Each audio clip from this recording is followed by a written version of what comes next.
Marjorie Taylor Greene just announced that once again she wants to defund Special Counsel Jack Smith's investigation into Trump's alleged wrongdoings. This time she wants to do it through what's known as an Appropriations Writer, which is basically a law tacked onto the appropriations bill that would limit the already approved funds to run the government and the spending power of the government based on specific circumstances. In this case, Madge wants to stop all funding going to Special Counsel Jack Smith's office, calling it a weaponization of the government. This is probably just for showmanship. It's not the first time Madge has done that. In fact, last year she called for the application of the so-called Holman Rule, which is a lesser-known administrative procedure that allows Congress in certain conditions to defund specific programs. And obviously, as we've come to expect from Madge, she failed. Now, aside from the fact that her promoting these lesser-known legislative techniques is proof in and of itself that Greene, who is by no means a legal expert, is being controlled from the outside,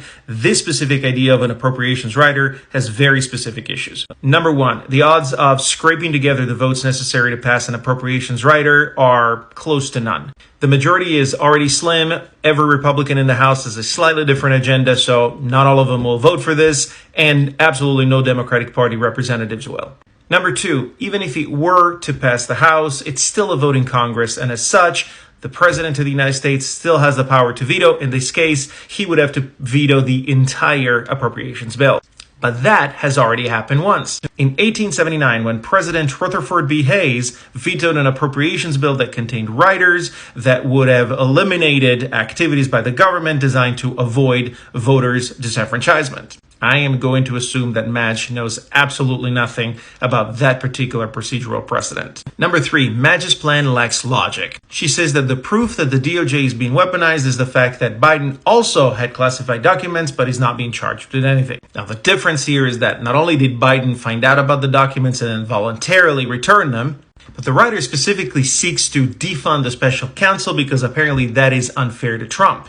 And that just doesn't make any sense because even in Biden's case, an investigation was started and a special counsel, Robert Hur, was nominated to oversee it. And finally, number four, defunding the office of the special counsel is not going to do anything. Trump has already been indicted. Defunding Jack Smith's office would maybe delay everything, but that wouldn't stop the wheels of justice that are already turning and would certainly not cause the DOJ to drop the charges. At the end of the day, the odds that Madge's writer here will gain any traction are about as good as Madge herself being admitted to the Mensa Society. But here's an interesting point. What Madge's uncontrolled flailing may be indicating is that she knows that Special Counsel Jack Smith is also investigating potential wrongdoings by Trump and his culpability related to the January 6th events. And maybe, just maybe, that investigation may reveal evidence that Madge just does not want to uncover.